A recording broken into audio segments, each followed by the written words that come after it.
नमस्कार दोस्तों, मैं आपका गौरव पांडे आपके गौरव पांडे ऑफिशियल चैनल पर आपका स्वागत करता हूं और आशा करता हूं कि आप लोग स्वस्थ होंगे, सुरक्षित होंगे, जहां भी होंगे अपनी सेहत का ध्यान रख रहे होंगे। पंखा कुछ ज्यादा ही आवाज कर रहा है, बंद कर देते हैं। हाँ। तो जैसा कि हम लोगों ने एनसीईआरटी के अभी 2 क्लासेस में हमने आप लोगों को पढ़ाया, समय रेखा और भारत अर्थात इंडिया।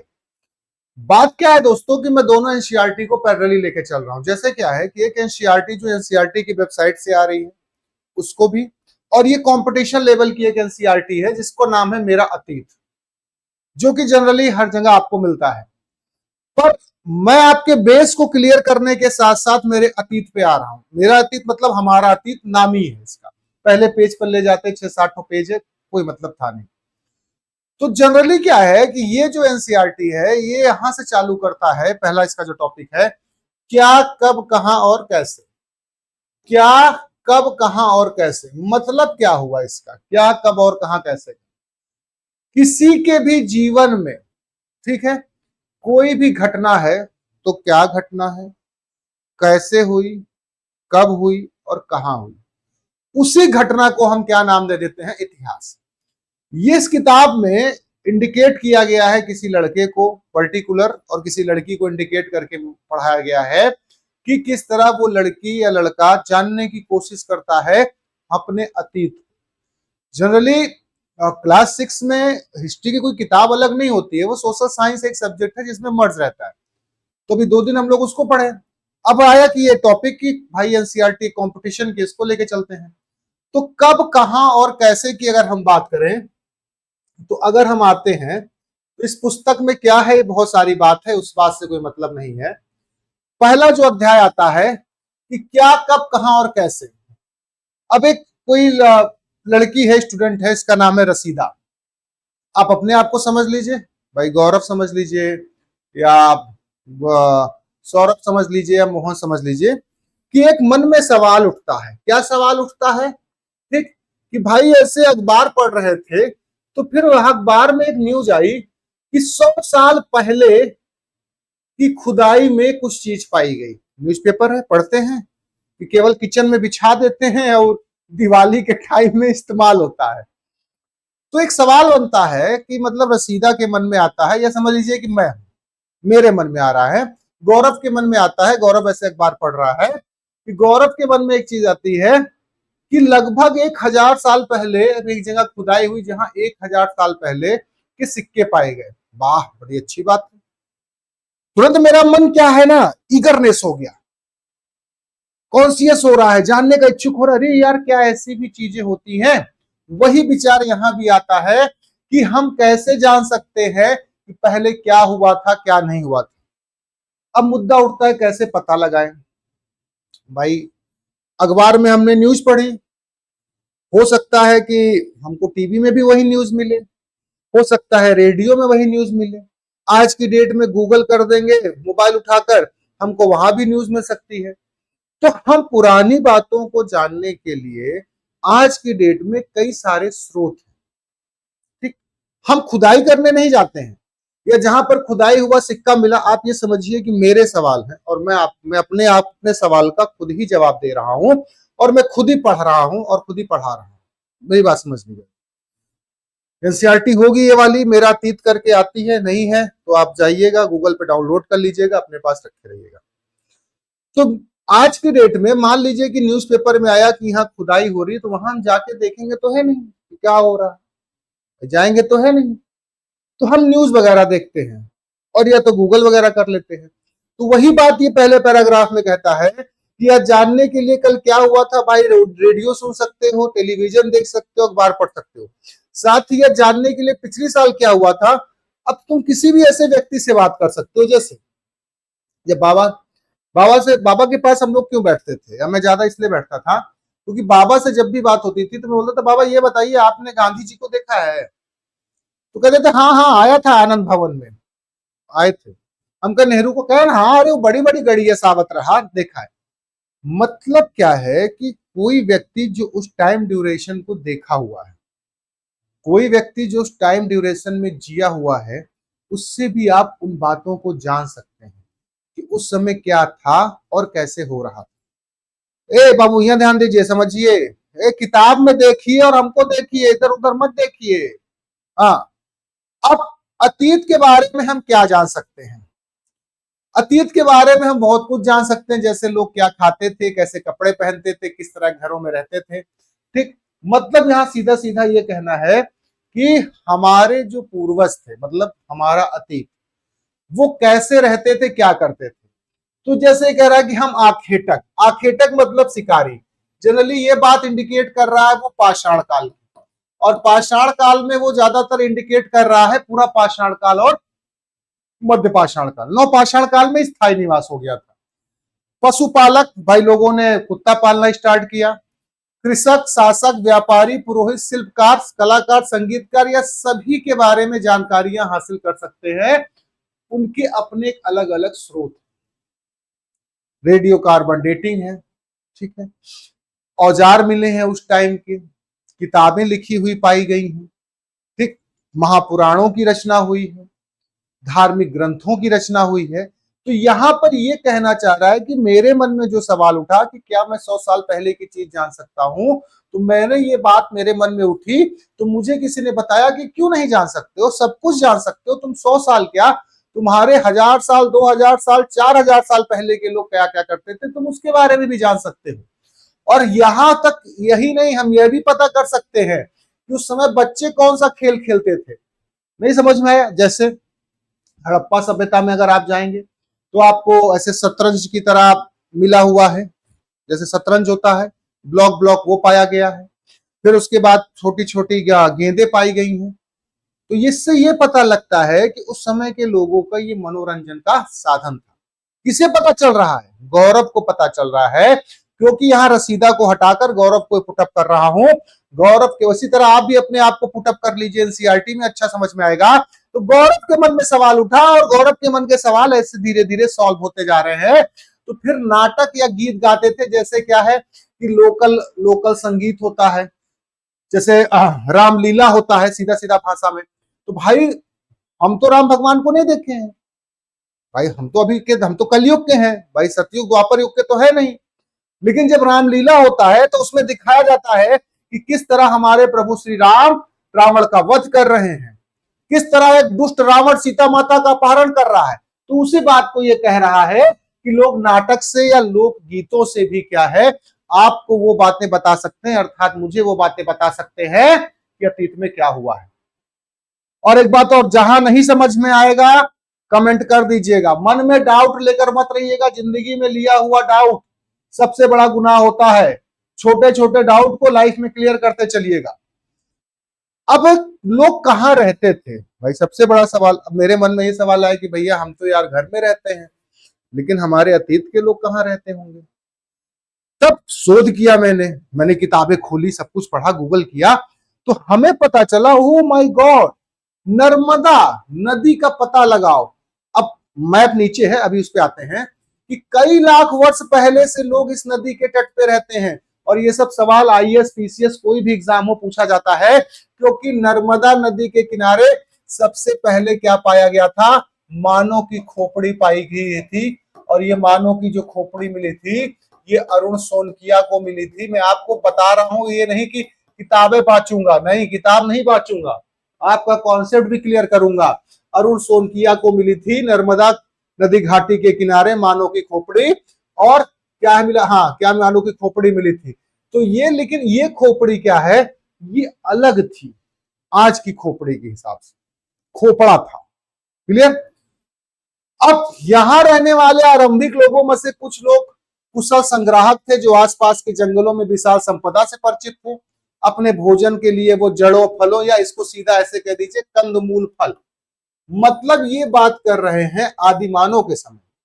गौरव 100 साल पहले की चीज जानना चाह रहा था, लेकिन गौरव को तो 100 नहीं, हजारों साल पहले की चीज अब पता चल रही है कि हमारे पूर्वज आदिमानव लोग कैसे रहते थे, क्या खाते थे। कंदमूल फल खाते थे वो, ठीक, या पेड़ में लगे, कंदमूल फल माने जड़ वाली चीजें, ठीक है, या पेड़ में लगे हुए फल खाते थे। और उसके बाद मानव की खोपड़ी सबसे पहले नर्मदा घाटी किनारे मिली। तो जाहिर सी बात है, जैसे मान लो कहीं जमीन है, कहीं जमीन लीजिए आप, भाई शहर में जमीन तो है नहीं, आपने कहीं आउटर में जमीन लिया, आप वहां गए, आप कहें यार यहाँ एक तो घर है ना, फिर ये हुआ कि चलो भाई ले लेते जमीन। लेकिन वहां पर जब कोई इंसान पहला घर बनाएगा तो धीरे धीरे फिर और घर डेवलप होने लगते हैं। तो सबसे पहले जब मानव खोपड़ी नर्मदा घाटी के पास मिली तो वहीं से लोगों के मन में आया कि ओ माय गॉड, मानव का विकास जो सबसे पहले हुआ वो नर्मदा घाटी के किनारे हुआ है। और वहां पर क्या है कि उस समय क्या है कि ये जो संग्राहक थे, मतलब क्या, जिनको नॉलेज है, जैसे आज की डेट में बिजनेसमैन है, इंटरप्टर को देख लीजिए, उनको पता है कि सामने वाली जनसंख्या का नीड क्या है, उस नीड पर काम करते हैं। तो वो धीरे धीरे क्या हुआ, अपने आप को डेवलप करते चले गए। और उस समय कोई रोक टोक नहीं था, पाषाण उषाण काल के समय, और धीरे धीरे वो आगे बढ़ते गए। ये किसको पता चला, ये सारी बातें गौरव को पता चली और आपको पता चली। यहां देखिए, आपको पता चली। और जब उस समय क्या है, कृषि होती नहीं थी तो लोग क्या करते थे, शिकार करते थे। अब ये मानचित्र माने मैप की बात कर रहे हैं। मैप की बात अगर हम करें तो ये इस प्रकार है, देखिए। अब वो बोल रहा है कि तुम अब उत्तर पश्चिम के सुलेमान और किरथर पहाड़ियों का पता लगाओ, उत्तर पूर्व में गारो तथा मध्य भारत में विभिन्न पहाड़ियों का पता लगाओ। ठीक, ये इसलिए बोल रहा है आपको, सॉरी मुझे, मैंने कहा कि भाई यार ये बताइए मैं पता कैसे लगाऊं। लोगों ने कहा किताब पढ़ लो। मैंने कहा यार भाई नहीं नहीं नहीं, कोई ऐसा चीज बताओ जिससे जल्दी पता चले। कहा मैप ले लो। मैंने कहा वेरी गुड। तो फिर हमने जब मैप लिया तो इस मैप में क्या हमने देखा कि यहाँ पर सुलेमान किरथर, ये देखिए ये जगह है, और यहाँ पर गेहूं और जौ की खेती की बात की गई है। अर्थात अगर कंपटीशन लेवल की भाषा में बात करें तो 7000 ईसा पूर्व में मेहरगढ़ में गेहूं और जौ की खेती की शुरुआत हुई। अब हमसे कह रहा है कि अच्छा तुमको मैप बहुत आता है तो विंध्य पहाड़ी बताओ। हमने कहा रुको, ये देखो विंध्य पहाड़ियां हैं यहाँ पर, और यही देखिए हमारी नर्मदा नदी बह रही है जहां पर मानव कंकाल मिला है। अच्छा गारो पहाड़ी, ये देखिए गारो खासी जयंतिया सब नॉर्थ ईस्ट में है। तो इस मैप के तहत क्या हुआ कि मेरा बहुत सारा कॉन्सेप्ट क्लियर हो गया। अब जब मान लीजिए कि टीवी वगैरह नहीं था उस समय की बात, तो भाई हमें कैसे पता चलता था कि भारत छोड़कर और भी देश है। या तो उनके सिक्के मिलते थे, या तो उनकी कुछ किताबें मिलती थी, या उनके राजा और शासकों के बारे में जानकारी मिलती थी। लेकिन आज की डेट में हम भारत में रहकर हम भारत के बाहर भी कितने स्थान है उनके बारे में जानते हैं। ये कोई जरूरी नहीं है कि अगर हमने ऑस्ट्रेलिया नहीं देखा है तो ऑस्ट्रेलिया नहीं है। ऑस्ट्रेलिया देखना हो गूगल कर लीजिए। आज के तो जेमिनी ओमिनी क्या ये सब आया हुआ है कि आप सीधा जाकर ऑस्ट्रेलिया के सिडनी में खड़े होकर अपना फोटो अपडेट कर सकते हैं। तो ये वो बात कह रहा है कि तुम मैप से, मतलब मैं मैप से अच्छे से समझा कि अच्छा ये नर्मदा नदी, ओ हो, मतलब नर्मदा नदी घाटी के पास मिला है, मतलब मध्य प्रदेश में मिला है। अच्छा गेहूं और जौ की खेती किरथर और सुलेमान के आसपास हुई। ठीक, मतलब ये मेहरगढ़ की बात कर रहे हैं, गारो पहाड़ियों की बात कर रहे हैं, और दक्षिण भारत की बात कर रहे हैं। समझ में आई इतनी बात? देखिए एनसीईआरटी को बांच देना कोई बड़ी बात नहीं है दोस्तों, बांच देना कोई बड़ी बात नहीं है। उसको समझिए आप, क्योंकि मैं खुद अब पढ़ रहा हूं, मैं अब खुद पढ़ रहा हूं। अब बात आती है कि मानचित्र पर सिंधु तथा इसकी सहायक नदियों का पता लगाने का प्रयास करिए। ये मैंने कल की क्लास में ऑलरेडी आपको क्लियर कर दिया है, जब ये बात मैं कह रहा था कि हमारे देश का नाम भारत कैसे पड़ा, वहां पर मैंने आपको क्लियर कर दिया था सप्त सैंधो मतलब सिंधु और सहायक नदी, और कल के मैप में दिखाया भी था। आपको मेरी हर क्लास समझने के लिए पिछली क्लास आपको देखनी आवश्यक है। अब क्या कह रहा है कि सहायक नदियां उन्हें कहते हैं जो एक बड़ी नदी में मिल जाती हैं। लगभग 4700 साल पूर्व नदियों के किनारे कुछ आरंभिक नगर फले फूले। अब 4700, जैसे मान लीजिए कि 2025 चल रहा है, मान लीजिए इसमें से 2000 माइनस करिए तो 2700 ईसा पूर्व हो गया। और क्या है, अब 2700 ईसा पूर्व में और थोड़ा सा माइनस करेंगे तो 2350 ईसा पूर्व हो गया। तो इस समय क्या बोल रहा है कि आरंभिक नगर फले फूले, अर्थात किसका विकास हुआ, हड़प्पा सभ्यता का। और गौरव तो सिर्फ 100 साल पहले की जानकारी लेना चाह रहा था, लेकिन गौरव के अंदर इतना ज्यादा क्या कहते हैं ईगर आ गया, जानने की उत्सुकता आ गई कि अब गौरव को तो ईसा मसीह के जन्म के पहले की बातें पता चल रही हैं भाई। जैसे हमारे बाबा के पास एक तो संदूक था, बंदूक नहीं, संदूक लोहे का होता था, अटैची मॉडल। तो बाबा वही में अपन पैसा वैसा रखते थे। बचपन में जब हम लोग मांगते थे ना, बाबा कहते थे रुका, अच्छा चवन्नी, यहाँ ला चवन्नी, 10 पैसा, 5 पैसा, 4-5 पैसा सब देखे हैं बाबा के समय का, आना तक देखे हैं। अब मान लीजिए कि किसी ने कहा कि अरे बाबा के संदूक में यार तुम्हारे तो बहुत बढ़िया किताब है, और वो किताब ना कागज पे नहीं लिखी गई है, वो जैसे किसी पेड़ के छाल पे लिखी गई है। मन में एकदम उत्सुकता जगी, अरे भाई, अच्छा उस समय उत्सुकता है, और इस समय के लोग सोचेंगे ओ माय गॉड, प्राचीनतम चीजें मिली है, लावा एक बेच दी, पैसा मिले, म्यूजियम में जाए। ऐसा नहीं, उत्सुकता जगी कि क्या होगा। तो वही चीज ये बता रहे हैं कि नगर और इलाकों का क्या हुआ, विकास हुआ। और अब फिर कह रहा है कि गंगा तथा इसकी सहायक नदी सोन का पता लगाओ। अब सोन नदी क्यों कहता है, क्योंकि सोन नदी बिहार में बहती है। डेहरी ऑन सोन एक स्टेशन पड़ता है, मुगल सराय या पंडित दीनदयाल उपाध्याय स्टेशन से जाइए तो डेहरी ऑन सोन में क्या हुआ कि वहां पर विकसित क्षेत्र ज्यादा पाए गए। विकसित क्षेत्र माने कृषि के आप सेंस ऑफ में ले लीजिए, खदानों के सेंस में ले लीजिए। तो जो भारत का सबसे पहला शक्तिशाली वंश जिसका उदय हुआ, जैसे हर्यक वंश, या हम कह सकते हैं मगध का उत्कर्ष। तो मगध का जो उत्कर्ष हुआ या जो मगध साम्राज्य की स्थापना हुई, वो इन्हीं नदियों के आसपास अर्थात बिहार में हुई। अब उसी बात को देखिए, ये एक्सप्लेन कर दे रहा है कि गंगा के दक्षिण में इन नदियों के आसपास का क्षेत्र प्राचीन काल में मगध, वर्तमान में बिहार के नाम से जाना जाता है। इसके शासक बहुत शक्तिशाली थे, अरे इतना शक्तिशाली थे कि अपने बापे को मार के गद्दी ले लेते थे। अजात शत्रु कहा हमार बिया ना हो दे, तो बिंबिसार ले फाला चौक दिए। अब उसी चीज की यहां व्याख्या कर देता है। मानचित्र मतलब यहां मैप की बात कर रहा है।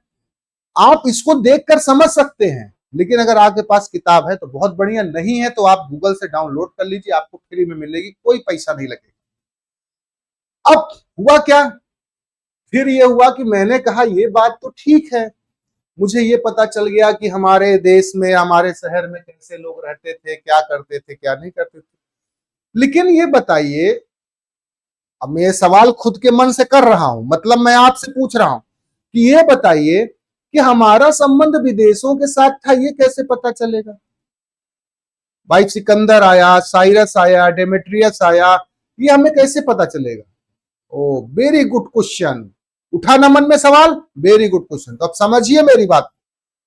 तो ये मेरे मन का डाउट ऐसे क्लियर हुआ कि मैं और पढ़ना चाहा, और जब मैं और पढ़ना चाहा तो मुझे ये पता चला कि अच्छा, भारत तो मेरी सोने की चिड़िया थी, और विदेशी लोग यहां पर आते थे, हमसे ज्ञान हासिल करते थे, वो चाहते थे कि हम उन्हें पढ़ाएं।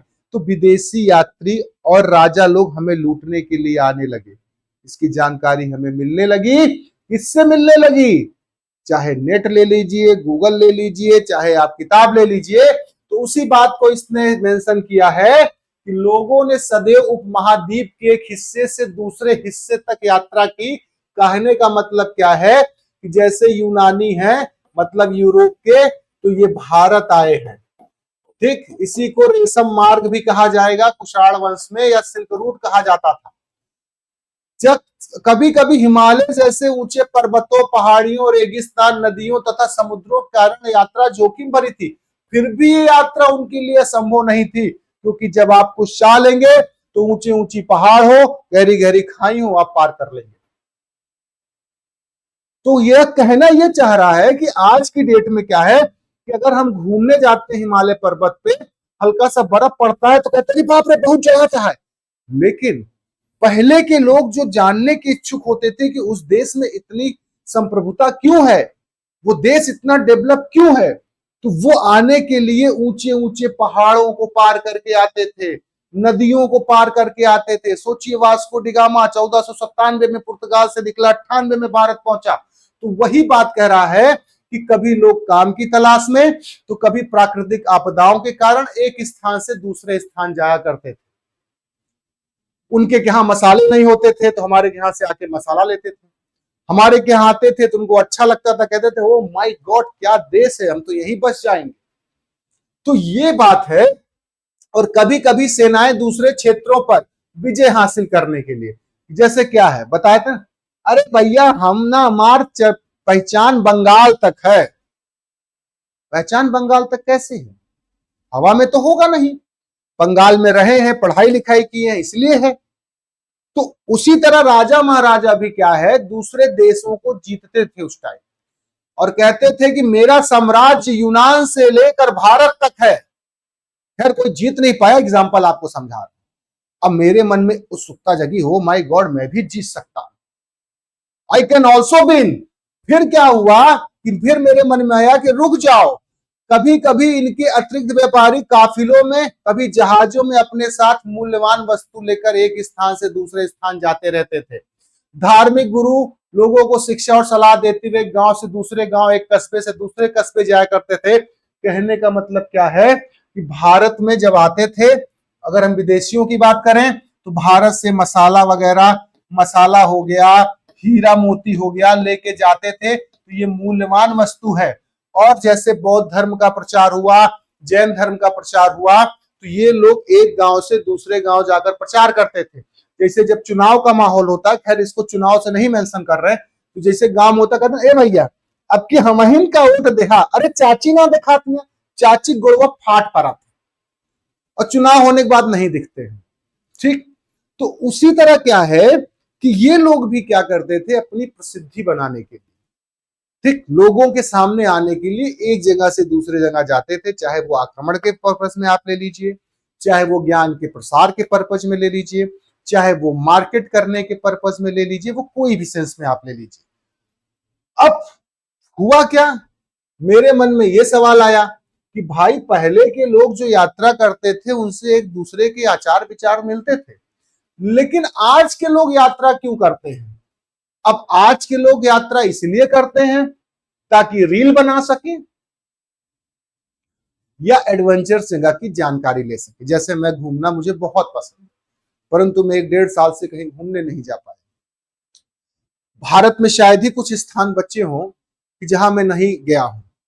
क्यों? जब मैं मनाली गया और मनाली से आगे बढ़ता हुआ गया, स्पीति वैली के बाद जब मैं रोहतांग दर्रा पहुंचा, तो मुझे लगा क्या खूबसूरत जगह है, धरती का स्वर्ग है। जब मैं गोवा गया, गोवा में मैं पहनकर पैरासूट से उड़ रहा था, और फिर उसके बाद जब क्या कहते हैं, कसौल में हमको वैसे पकड़ के पहाड़ से ढकेल दिया, फ्लाई वाला पैरासूट लेकर, मुझे लगा वाह, आज मैं ऊपर आसमान नीचे, आज मैं आगे धरती पीछे।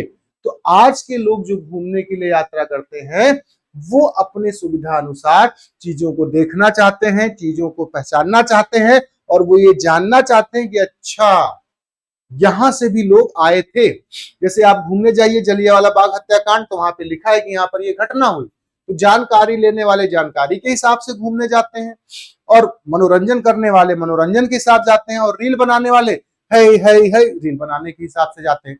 अब उसी चीज की यह व्याख्या कर दिया है कि पहाड़ियां, पर्वत और समुद्र इस उपमहाद्वीप की प्राकृतिक सीमा का निर्माण करते हैं। हालांकि लोगों के लिए इन सीमाओं को पार करना आसान नहीं था। जिन्होंने ऐसा चाहा वह ऐसा कर सके, वो पर्वतों की ऊंचाई को छू सके, गहरे समुद्रों को पार कर सके, और उपमहाद्वीप के बाहर भी कुछ लोग आए और यहीं बस गए। लोगों ने, इस आवागमन ने हमारी सांस्कृतिक परंपराओं को समृद्ध किया। जैसे जब भारत में क्या हुआ कि विदेशियों का आक्रमण हुआ, शुंग वंश के बाद या मौर्योत्तर काल में आप समझिए, तो जब उसमें ये लोग आए, कुषाण वंश लोग, इन्होंने भी हमें बहुत कुछ दिया, गांधार कला, मथुरा कला। उसके बाद जैसे सबसे पहले यूनानियों का आक्रमण हुआ, जिसमें मेनेंडर वगैरह थे। जब ये हमारे यहाँ आक्रमण किए तो इनको अच्छा लगा, यहाँ आकर रहने लगे। इन लोगों ने सोने का सिक्का दिया, पांचांग दिया, नक्षत्र का ज्ञान कराया, कुंडली का ज्ञान कराया, सप्ताह में 7 दिन होता है उसका ज्ञान कराया। तो हमारी परंपराएं तो समृद्ध थी ही, लेकिन बाहर वालों की देन की वजह से हम और समृद्ध हो गए। और ये खास बात है कि वो यहाँ आए, वो यहीं रह गए। जैसे मान लीजिए कि कोई बिजनेस करने कहीं गया, हाँ, उसको लगा अच्छा यहाँ पे बिजनेस ज्यादा चलेगा। अब जैसे एक तो आजकल बहुत रील वायरल हो रहा है ना, कौन एक तो समोसा बेचता है विदेश में, कौन बिहारी वाला आता है ना कि मैं बिहारी समोसा बेचता हूँ, अब देखिए वो वहां समोसा बेचकर पैसा कमा रहा है, लेकिन उसे वहां अच्छा लग गया। अब वहां के लोग सिर्फ समोसा खा नहीं रहे हैं, उसके तौर तरीकों को भी अच्छा लग रहा है कि पान खा रहे हैं, उसकी तरह कुर्ता पैजामा पहन रहे हैं, ठीक है, गमछा डाल रहे हैं। तो जब एक जगह से दूसरी जगह लोग जाते हैं, वहां पर रहने लगते हैं, तो वो हमारी भी परंपराओं को अपनाते हैं, उनकी भी परंपराओं को अपनाते हैं, जिससे क्या है कि परंपराएं जो है वो और ज्यादा ही क्या हो जाती हैं, समृद्ध हो जाती है। ए बाबू पानी बाद में पिया, समझ में आए, क्लियर हुआ?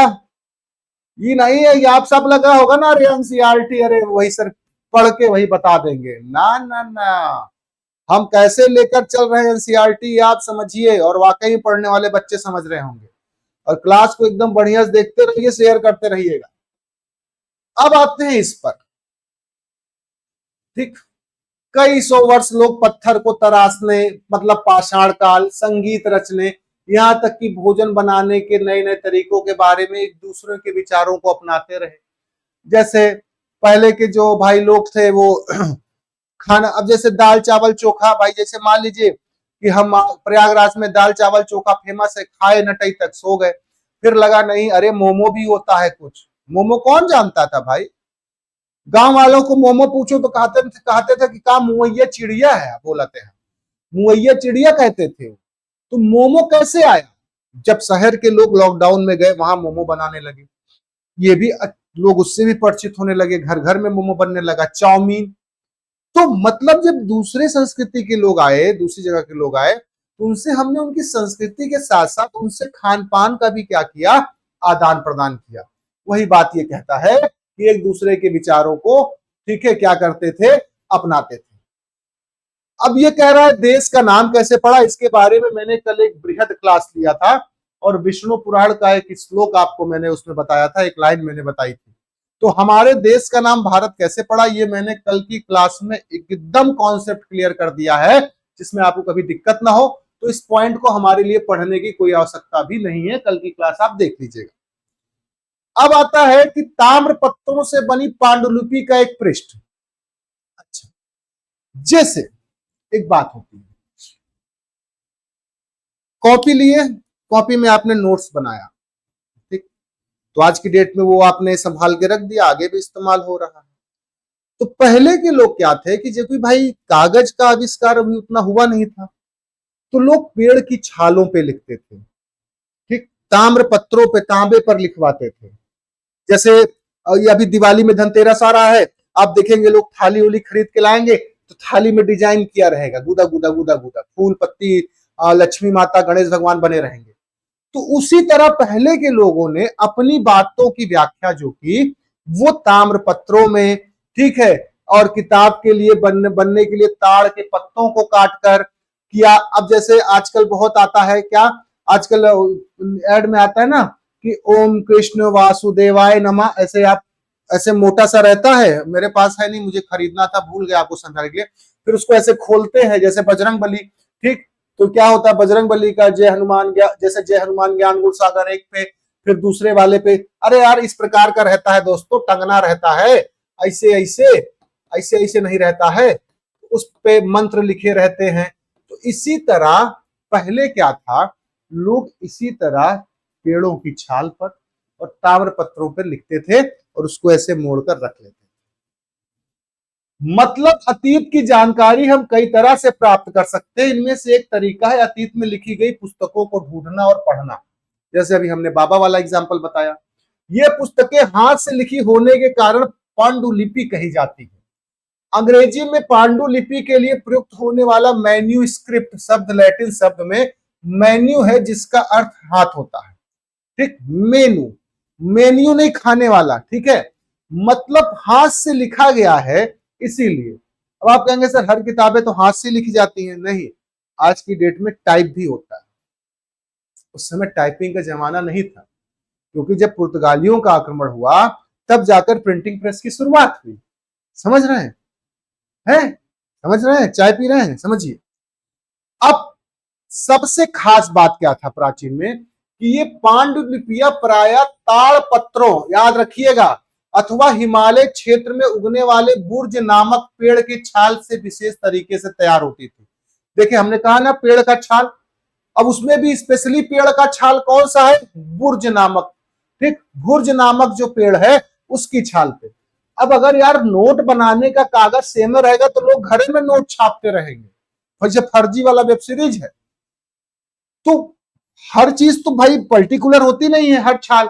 अब जैसे भुर्ज की छाल लंबी लंबी बड़ी बड़ी निकलती थी तो लोग उसमें लिखते थे, लेकिन सबसे बड़ी समस्या क्या हुई दोस्तों कि कुछ पाए गए, लेकिन अब लकड़ी की छाल मतलब पेड़ों की छाल होने के कारण, ताड़ पत्र होने के कारण, तो कई सारी चीजों को कीड़ों ने खा लिया, कीड़े खा लिए या दीमक लग गया या आग लग गई। तो सारी चीजें नहीं मौजूद है, कुछ कुछ मौजूद हैं जो धीरे धीरे इतिहासकारों को मिल रही हैं और जो इस बात की पुष्टि कर रही है कि भारत एक ऐसा देश है जिसके अंदर कितनी सभ्यता और संस्कृति और समृद्धि है। तो वही यहां पर इसको दिखाया गया। समझ में आया? अब देखिए एक साथ बांध दिया जाता था जो मैंने यही आपको बताया है, ठीक। समझ में आ रहा है कि नहीं आ रहा है? क्लियर हुआ? नहीं हुआ? हो गया है। मन में मुस्कुरा रहे मतलब टॉपिक क्लियर हो गया है। अब यहां आते हैं, फिर क्या हुआ? अब वही बात इसने कह दिया कि इतने वर्षों में कई पांडुलिपियों को कीड़ों ने खा लिया, कुछ नष्ट कर दी गई, फिर भी कई पांडुलिपि आज भी उपलब्ध है। प्रायः पांडुलिपियां मंदिरों और बिहारों में प्राप्त होती हैं और इन पुस्तकों में धार्मिक मान्यताओं, व्यवहारों, राजाओं के जीवन, औषधि तथा विज्ञान आदि सभी प्रकार के विषयों की चर्चा मिलती है। तो पांडुलिपि जो है मंदिरों में इसलिए रखा जाता है क्योंकि उसमें धार्मिक बातें ज्यादा कही जाती हैं, तो वो मंदिर में सुरक्षित रहता है, ठीक। अब वहीं घर में रख देंगे, घर में दिवाली के समय सफाई हो रही, उठा फेंक देंगे, ठीक। अब क्या है, इसके अलावा हमारे यहाँ महाकाव्य, कविताएं तथा नाटक भी हैं। इनमें से कई संस्कृत में लिखे हुए मिलते हैं जबकि अन्य प्राकृत और तमिल में है। अब जैसे संगम कालीन युग हुआ, 3 संगम का युग हुआ, भाई तीनों संगम का युग जैसे हुआ दक्षिण भारत में हुआ, तो वहां की भाषा तमिल है, तो ज्यादातर जो उनके ग्रंथ और स्रोत है तमिल में पाए गए। और प्राकृत भाषा क्या थी? बौद्ध धर्म के प्रचार की भाषा प्राकृत थी। और ये संस्कृत में जैसे हमारे वेदों की रचना हुई है संस्कृत में, तो यहां पर सिर्फ गौरव पांडे के सवाल का जवाब ये मिल रहा है कि जो ग्रंथों की रचना हुई उनकी भाषाएं अलग अलग। इतना कह देना इनफ नहीं होता है, उसकी भाषाएं अलग अलग हैं जो इस बात की प्रूफ मतलब पुष्टि कर रही है, प्रूफ दे रही है कि भारत में कितने विभिन्न प्रकार के लोग थे, लेकिन भारत में आज भी एकता विद्यमान है। अब फिर अशोक का जब शासनकाल आता है तो अशोक ने अभिलेखों और शिलालेखों को किया। तो हम अभिलेखों के भी अध्ययन कर सकते हैं, ऐसे लेख पत्थर अथवा धातु जैसे अपेक्षाकृत कठोर सतहों पे लिखे जाते हैं। अब शिलालेख और अभिलेख में अंतर क्या है? शिलालेख क्या है? वो पत्थरों पे लिखे जाते हैं। अभिलेख क्या है? वो पत्थरों पे लिखे जाते हैं, दीवारों पर लिखे जाते हैं, ताम्र पत्रों पर लिखे जाते हैं, कागजों पर लिखे जाते हैं, पेड़ों पर लिखे जाते हैं, इत्यादि इत्यादि। अब जैसे क्या है, कभी आप ऐतिहासिक क्षेत्रों पे घूमने जाइए पहाड़ी एरिया में, तो वहां लोग ऐसे गोच के लिखते हैं ना, ऐसे गोच के राजू, उसके बाद ऐसे बनाए देंगे दिल, दिल में कह देंगे छेद, उसके बाद लिख देंगे मीना, मतलब राजू मीना, दिल छेद, राजू का दिल में छेद है, मीना इसका ऑपरेशन करेगी। मतलब क्या है, जब हम वहां घूमने जाते हैं तो हम देखते हैं कि ऐसे कई आपत्तिजनक टाइप के लोग हैं जो अपनी चीजों को वहां व्याख्या करते हैं, लेकिन पहले के राजा महाराजा ये नहीं लिखते, वो पत्थरों पर गुदवाते थे, गुदवाने से उसको मतलब ठोक ठोक कर लिखवाते थे कि भाई यहां पर मेरा शासन है, यहां पर ये मेरे नियम कानून है, क्योंकि राजा गांव गांव जाकर तो बता नहीं पाएगा ना, तो वो ऐसे लिखवा कर एक बड़े पत्थर में अपने क्षेत्र में लगवा देता था, वहां की जनता पढ़ती थी और वहां की जनता उस हिसाब से कार्य करती थी। जैसे गांव में, अरे ये सड़क माननीय प्रधान के द्वारा बनाया गया है, तो हम समझ जाते हैं कि यहाँ पर ये प्रधान था और इसने सड़क का निर्माण कराया। तो वही पूरी व्याख्या में वो कह रहा है कि अपेक्षाकृत कठोर सतहों पर उत्कीर्ण किए गए मिलते हैं। कभी कभी शासक अथवा अन्य लोग अपने आदेशों को, जैसे मैंने बताया, अपने नियम आदेशों को इस तरह उत्कीर्ण करवाते हैं ताकि लोग उन्हें देख सके, पढ़ सके और उनका पालन कर सके। अभिलेख, कुछ अन्य प्रकार के भी अभिलेख मिलते हैं जिसमें राजाओं तथा रानियों सहित अन्य स्त्री पुरुषों ने भी अपने कार्यों का विवरण उत्कीर्ण करवाया। बिल्कुल सही। जैसे एग्जाम्पल के लिए हरिशेण की प्रयाग प्रशस्ति ले लीजिए। हरिशेण की प्रयाग प्रशस्ति में समुद्रगुप्त का वर्णन है ही है, समुद्रगुप्त के साथ साथ उसमें बीरबल का भी वर्णन है। उसमें जहांगीर का भी वर्णन है, रानी विक्टोरिया का भी वर्णन है। तो धीरे धीरे क्या होता है, जैसे लोगों को अच्छा लगा कि नहीं यार मेरा नाम भी यहाँ होना चाहिए, तो वो क्या करते थे, उसी में अपना नाम भी लिखवा देते थे, जहां जगह मिलता था थोड़ा मोड़ा।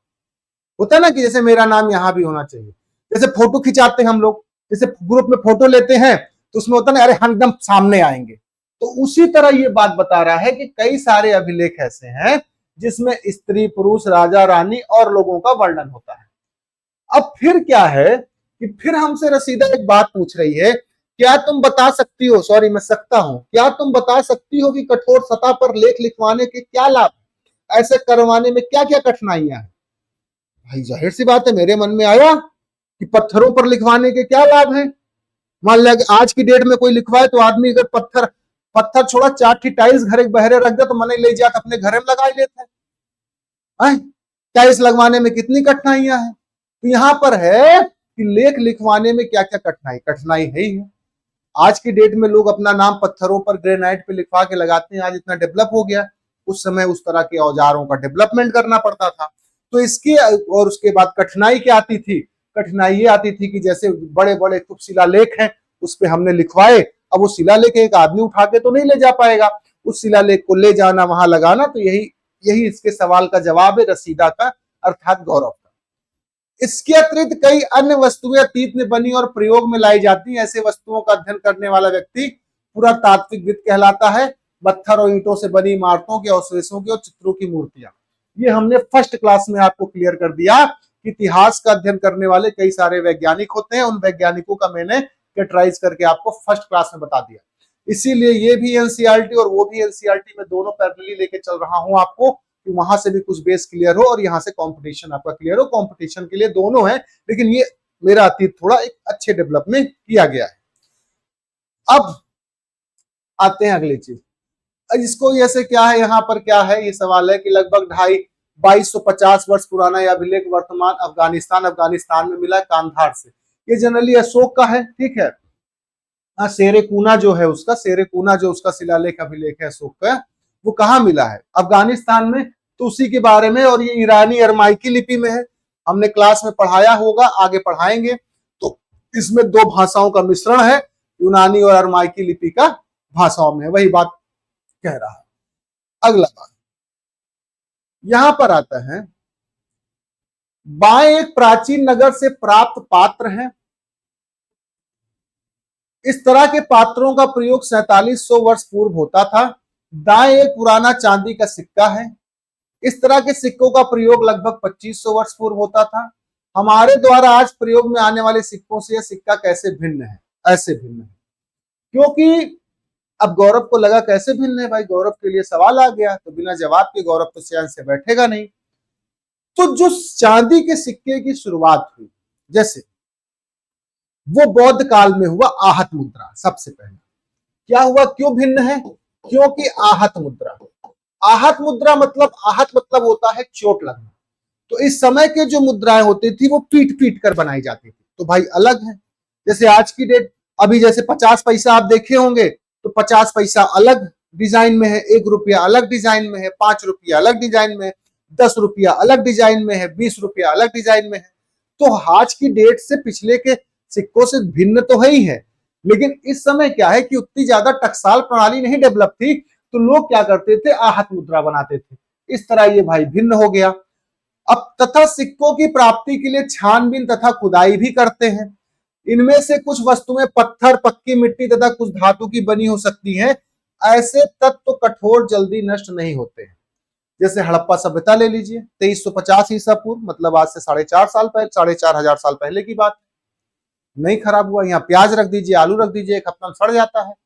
तो ये ठोस धातु से बनी हुई चीजें हैं जो कि जल्दी नष्ट नहीं होती हैं, और इन्हीं के अवशेषों से गौरव पांडे का सवाल क्लियर होता है कि हम अपने अतीत के बारे में जान सकते हैं। ए बाबू, ए राजा, समझा, यहां ध्यान दीजिए। अब जो पुरातात्विक लोग हैं, मतलब पुरातत्व विभाग के लोग, ये लोग जानवरों, चिड़ियों तथा मछलियों का हड्डी भी ढूंढते हैं। हाँ, कि भाई किस जमाने की चिड़िया थी। जैसे आज की डेट में आप देख लीजिए, गौरैया चिड़िया होती थी, गौरैया चिड़िया खत्म हो गई है। लेकिन अभी हम जब गए थे बंगाल तो वहां पे चिड़िया थी, गौरैया चिड़िया। तो यहाँ पर प्रकृति इतना ज्यादा विनाश हो गया है ये सब टावर पावर लगने से कि भाई गौरैया चिड़िया नहीं दिख रही है। कौवा आपको नहीं दिखते होंगे अब ज्यादा शहरों में, केवल पितरपक्ष के टाइम भी खोजना पड़ता है गया में कि कोई कौवा आ जाए।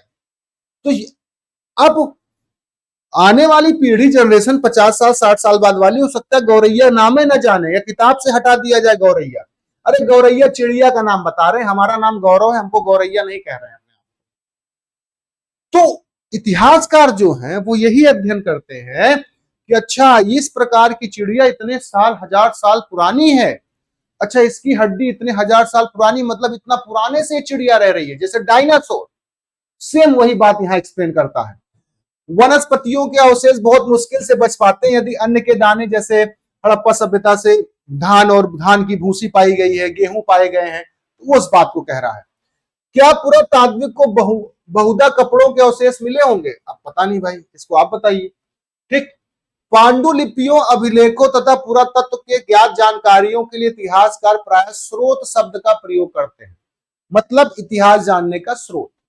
ठीक, इतिहासकार उन्हें कहते हैं कि जो अतीत का अध्ययन करते हैं, स्रोत से प्राप्त होती अतीत के बारे में पढ़ना बहुत रोचक हो जाता है। भाई मुझे बहुत मतलब एक्साइटमेंट होता है जानने के लिए कि कैसे ये चीजें होती हैं और क्यों होती हैं। जैसे मैं देखता हूं डिस्कवरी वगैरह में कि बहुत लोग ऐसे ऐसे जगह पे जाते हैं विदेशों में जहां आज भी चीजें डेवलप नहीं है, वो लोग कैसे रह रहे हैं। हमें अच्छा लगता है कि मैं भी जाऊं, खैर आप लोगों का समर्थन सपोर्ट रहेगा तो जरूर जाऊंगा। अब इतिहासकार तथा पुरातत्व जासूसों की तरह हैं जो इन सभी स्रोतों का प्रयोग सुराग के रूप में करते हैं। मतलब जैसे पुलिस वाले क्या है, अच्छा ये सुराग मिला है क्रिमिनल का, तो ये लोग इतिहासकार लोगों को जब ये एविडेंस मिलता है, सुराग मिलता है, तो इससे ये पता लगाते हैं रेडियो कार्बन डेटिंग के तहत कि ये किस टाइम पीरियड का है, मतलब कब का है, कहां का है, कैसे है। अब गौरव का प्रश्न धीरे धीरे सॉल्व होता जा रहा है। अब गौरव के चेहरे पर एक स्माइल आई कि जो पढ़ रहे हैं मेरे दोस्त लोग पूछे कि सर ये आप अपना अतीत बता रहे हैं कि सबका? तो यहां पर मैंने ये नहीं कहा कि मेरा अतीत, मैंने ये कहा हमारा अतीत। तो यहां पर हम हमारे अतीत की बात कर रहे हैं। ठीक, मतलब बहुवचन के रूप में किया गया है, मतलब सभी के लिए किया गया है जो आज की डेट में रह रहे हैं। अब यहां पर आते हैं, दिला किया गया कि अलग अलग समूह के लोग इस अतीत के अलग अलग मायने थे। उदाहरण के लिए पशुपालकों अथवा कृषकों का जीवन राजा तथा रानियों के जीवन से तथा व्यापारियों का जीवन शिल्पकारों के जीवन से बहुत भिन्न था। बिल्कुल सही बात है। जो लोग पशुपालक होते हैं, ठीक, उनका जीवन भिन्न है भाई, वो गाय बकरी भेड़ भैंसा वो चराते हैं। राजा रानी जो है वो महल में रहते हैं, उनका जीवन एक क्या कहते हैं वो अच्छा जीवन, अमीर वाला जीवन है। शिल्पकार हो गए भाई, जो लोग डिजाइन वगैरह बनाते हैं, शिल्पकार वगैरह औजार वगैरह या पेंटिंग वगैरह, उनका जीवन अलग है। व्यापारी लोग इधर से उधर जाते हैं, उनका जीवन अलग है। तो मतलब हमारे अतीत में ही ये चीजें चल रही हैं जो आज की डेट में देख रहे हैं।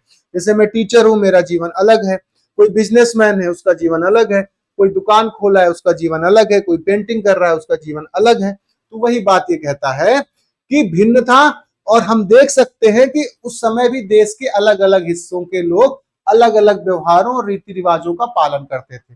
बिल्कुल सही। जैसे करवा चौथ था तो बहुत लोगों के यहाँ करवा चौथ नहीं होता है, उसके स्थान पर तीज हो जाता है, समझ रहे हैं। तो अलग अलग रीति रिवाजों का लोग क्या करते हैं, पालन करते थे। अब अंडमान द्वीप के अधिकांश लोग अपना भोजन मछलियां पकड़कर शिकार करके तथा फल फूल के संग्रह के द्वारा प्राप्त करते हैं। इसके विपरीत शहरों में रहने वाले लोग खाद्य आपूर्ति के लिए अन्य व्यक्तियों पर निर्भर करते हैं। इस तरह के भेद अतीत में भी विद्यमान थे। बिल्कुल सही बात। जैसे आज की डेट में क्या, आप गोवा गए हम लोग, वहां वेज खानवे नहीं मिला था, जहां देखो तो कहीं केकड़ा टंगा है, तो कहीं ऑक्टोपस टंगा है, तो कहीं मछली टंगी है। अब समझे में नहीं आया खाए कहां, तब होटल में मंगा के खाए। अब उनका खाना भिन्न है, हमारा खाना भिन्न है। तो अगर ये आज डेवलप हो रहा है तो ये चीजें कब से चल रही हैं, अतीत में भी हैं। अब अतीत के भी लोग थे, जो ऋषि मुनि लोग थे, वो तो नॉनवेज खाते नहीं थे। फिर वहीं पर राजा महाराजा जो लोग थे, वो लोग नॉनवेज खाते थे। तो ये भिन्नता जो है ये शुरू से क्या है, चली आ रही है और ये आज की भी डेट में विद्यमान है। इसके अतिरिक्त एक अन्य तरह का भेद है। उस समय शासक अपनी विजयों का लेखा जोखा करते थे। Very good. यही कारण है कि हम उन शासकों तथा उनके द्वारा लड़ी जाने वाली लड़ाइयों के बारे में काफी कुछ जानते हैं, जबकि शिकारी, मछुआरे, संग्राहक, कृषक अथवा पशुपालक जैसे आम आदमी अपने कार्यों का लेखा जोखा नहीं करते थे। तो पूरा तत्व की सहायता से हमें उन्हें जीवन के जानने में मदद मिलती है, हालांकि अभी इनके बारे में बहुत कुछ जानना शेष है। अभी बताइए कि मान लो कि आज हम गए भैंस चरावे, तो इसको हम कहां लिखेंगे? हम अपडेट करेंगे क्या फेसबुक में, आज हम भैंस चराने गए? नहीं ना। लेकिन जब हम सफल होंगे तो फेसबुक पे अपडेट करेंगे कि today I got a first rank and I am selected in this job. समझ रहे हैं? आज हम सामान बेचने गए तो क्या हम कहेंगे कि अरे आज हम आलू बेचे गए रहे? लेकिन हम कहीं लड़के जाएंगे, किसी को हरा के आएंगे तो कहेंगे yes I one the fight, I one the match. आप मैच जीतते हैं तो आप उसका व्याख्या करते हैं। और आलू खरीदने मम्मी भेजेंगी तो क्या फेसबुक पे डालते हैं, इंस्टा पे डालते हैं कि आज मम्मी ने आलू खरीदने भेजा? फिर आज की डेट में लोग ये भी डाल देते हैं, उनकी बात नहीं कर रहा। तो यहां पर ये बताता है कि राजा रानी जो है, शासक वर्ग के जो लोग हैं, उनके बारे में जानने की आसानी मिलती है। जैसे एहोल अभिलेख देख लीजिए, पुलकेशियन द्वितीय का एहोल अभिलेख, जिसमें उसमें पता चलता है कि किस प्रकार पुलकेशियन द्वितीय ने हर्षवर्धन को पराजित किया था। तो वही बात ये कह रहा है। तिथियों का मतलब देखिए, तिथि वाली भी मैंने जो क्लास है वो ऑलरेडी पहली क्लास आपको समझा दी है, बेसिक एनसीईआरटी। तो इस पे कोई बात करने का कोई मतलब नहीं, टाइम वेस्ट होगा। ईसा पूर्व ईस्वी ये मैंने ऑलरेडी आपको समझा दिया है। अब ये आता है एक आखिरी चीज, ये वही चीजें इतिहास और तिथियां, पहली क्लास देख लीजिएगा एनसीईआरटी वाली, उसमें बहुत अच्छे तरीके से समझाया हो। जैसा कि हमने पहले पढ़ा, अभिलेख कठोर सतहों पर उत्कीर्ण करवाए जाते थे। इनमें से कई अभिलेख कई सौ वर्ष पूर्व लिखे गए। सभी अभिलेखों में लिपियों और भाषाओं का प्रयोग हुआ। समय के साथ साथ अभिलेखों में प्रयुक्त भाषाओं तथा लिपियों में बहुत बदलाव आ चुका है। बिल्कुल सही। प्राकृत भाषा थी, ब्राह्मी भाषा थी, खरोष्टी भाषा थी, ईरानी अरमाइकी भाषा थी, संस्कृत थी। आज की डेट में बहुत चेंज आ गया। जैसे हड़प्पा सभ्यता का ले लीजिए, तो उनकी चित्रात्मक भाषा थी, वो ऐसे चित्र बनाकर चीजों को रिप्रेजेंट करते थे। अब इसको हम कैसे पढ़ पाएंगे? चित्र में क्या लिखा?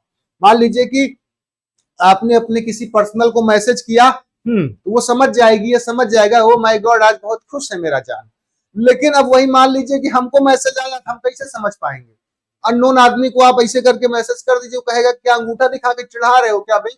और उसके बाद जब आप इसको किसी अपने दोस्त को करोगे तो कहेगा अच्छा कह रहा मैं आ रहा हूं 10 मिनट में। तो वही चीजें हैं कि ये लिपियां धीरे धीरे भिन्न होती गई। आज की डेट से पहले के लोगों की बात करने का तरीका, लहजा दूसरा था। अरे जैसे एक छोटी सी बात है दोस्त, गांव में आदमी जाता है जब दिल्ली कमाने, गांव में रहेगा तो एकदम भैया प्रणाम ठीक है, हाँ। दिल्ली से 6 महीना बाद आता है, अरे यार वो मेरे को ना थोड़ा सा समोसा देना, ऑयली नहीं होना चाहिए यार। वो मेरे को, अरे यार मैं बीड़ी नहीं पीता यार, मेरे को ना छोटी गोल्ड देना। 6 महीने में उसकी भाषा बदल जाती है। तो वही यहां पर ये कहना चाह रहे हैं कि हमारे अतीत में प्रयोग की गई भाषाएं, हमारी अतीत में प्रयोग की गई लिपियां आज की लिपियों से क्या है? भिन्न है। ठीक। अब जैसे इस प्रकार से अज्ञात लिपि को जानने के लिए एक प्रसिद्ध कहानी उत्तरी अफ्रीका देश मिस्र में मिलती है, जो कि लगभग 5000 वर्ष पूर्व यहाँ राजा रानी रहते थे। इस तरह का क्या है? लिपि। अब ये था आज का चैप्टर। ठीक है, अब इसको एक्सप्लेन कर दें तो मिस्र के उत्तरी तट पर रोसेट्टा नामक एक कस्बा था। याद रखिएगा, रोसेट्टा नामक एक कस्बा था। जो सर्किल कर रहे हैं वो इंपॉर्टेंट पॉइंट है दोस्तों, समझने का प्रयास करिए। और फिर बार बार कह रहा हूं किताब को लेके बैठिएगा। यहाँ आप किताब नहीं लेके आए हैं ना, कल सस्पेंड रहेंगे। यहां से एक जैसा उत्कीर्णित पत्थर मिलता है जिस पर एक ही लेख 3 भिन्न भिन्न भाषाओं लिपियों में लिखे हैं, यूनानी तथा मिस्र लिपि। मतलब एक लेख मिला है जिसमें खुद ही एक ही जगह अलग अलग भाषा का प्रयोग किया गया। जैसे व्हाट्सएप पे आप मैसेज किए हाय, अंग्रेजी भाषा हो गई। फिर लिखे क्या हो रहा है, क्या हो रहा है, ये हो गया हिंदी। हाय लिखा इंग्लिश में, हिंदी में। उसके बाद फिर आप कहते हैं, उसके बाद अवधि, चलबा न का, चलबा न का। अब एक ही जगह पर, एक ही जगह को, एक जन को आप मैसेज 3 अलग अलग भाषाओं पे कर रहे हैं। ठीक। तो वही ये बता रहे हैं कि एक ही ऐसा शिलालेख मिला है, एक ऐसा शिलालेख मिस्र में पाया गया है जिसमें 3 अलग अलग भाषाएं तथा लिपियों का प्रयोग किया गया है। क्लियर? अब क्या है इसको कुछ यूनानी विद्वान भाषा पढ़ सकते हैं। उन्होंने बताया कि यहाँ राजाओं तथा रानियों के नाम एक छोटे से फ्रेम में दिखाए गए, ठीक, छोटा से फ्रेम में। इसे कारतूस कहा जाता है। क्या? कारतूस। अब आप कहेंगे बंदूक में भरने वाला नहीं, उस फ्रेम को, जैसे द मम्मी रिटर्न्स मूवी देखिए आप, मम्मी रिटर्न्स इजिप्ट पे बना है, तो मिस्र के राजा रानियों को एक फ्रेम में दिखाया गया, उसको कारतूस कहा जाता है। इसके बाद विद्वानों ने यूनानी तथा मिस्री संकेतों को अगल बगल रखते हुए मिस्री अक्षरों के समर्थक ध्वनियों की पहचान की। जैसा कि हम देख सकते हैं कि एल अक्षर के लिए शेर तथा ए अक्षर के लिए चिड़िया के चित्र बने हैं। मतलब जब इन लोगों ने धीरे धीरे पढ़ा तो इन लोगों ने ये देखा, क्या देखा कि ये एल मतलब लाइन, मतलब ये हो गया, ए अक्षर जो है चिड़िया, ध्वनियों का मतलब जो पढ़ने वाले होते हैं पुरानी चीजों को, वो उसी तरह इसको क्या करते हैं, आइडेंटिफाई करते हैं। तो ये था आज का आपका क्लास। अब आओ याद करें, इसे आप याद कर लीजिए। नर्मदा घाटी पहला बड़ा राज्य, मगध आखेटक तथा संग्रहण, गारो पहाड़ियां 2500 वर्ष पूर्व के नगर, सिंधु तथा इसकी सहायक नदियां आरंभिक कृषि, गंगा घाटी प्रथम नगर। ठीक, इसे आप याद कर लीजिए। इसको किताब है ही आपके पास, नहीं है तो आप लोग किताब ले लीजिएगा। बाकी क्वेश्चंस है, अगर इसको करना चाहें तो कर सकते हैं, और अगर आप कर रहे हैं और आप चाहें कि सर इस क्वेश्चन को मैं करना चाह रहा हूं या चाह रही हूं, लेकिन इसकी सही व्याख्या क्या होगी, तो आप जब कर लेंगे तो आप हमें भेज दीजिएगा, मैं उसकी सही व्याख्या आपको बता दूंगा। और लोग टेलीग्राम से जुड़ जाइएगा, सबकी प्लेलिस्ट अलग अलग बनी हुई है, चैनल पे आप देखते रहिएगा। और ये था तीसरी क्लास कंपटीशन वाली एनसीईआरटी लाकर कब, कहां और कैसे। क्योंकि दोस्त सब कुछ लेके चलना, मैं चाहता हूं कि मैं आपको इस तरह प्रिपेयर्ड कर दूं कि आपके हाथ में किसी भी जोन की एनसीईआरटी, कोई भी एनसीईआरटी मिले तो आप कहें हाँ मैंने इसको पढ़ा हुआ है। अगर ये नहीं कह सकते तो जरूर एक बात कहेंगे कि हाँ कोई एक इंसान था, एक सर थे, उन्होंने तो ये भी पढ़ाया और ये भी पढ़ाया, और ये आज तक यूट्यूब पे किसी ने नहीं पढ़ाया, ये आपको बता दे रहे हैं। तो चलिए फिर कल मुलाकात होती है इसके अगले टॉपिक के साथ, मिलते हैं। तब तक के लिए आप लोग सेहत का ध्यान रखिए, स्वस्थ रहिए, मस्त रहिए, मुस्कुराते रहिए, घर की साफ सफाई करते रहिए। सभी को जय हिंद, जय भारत, सभी को धन्यवाद, सब अपना ख्याल रखिएगा।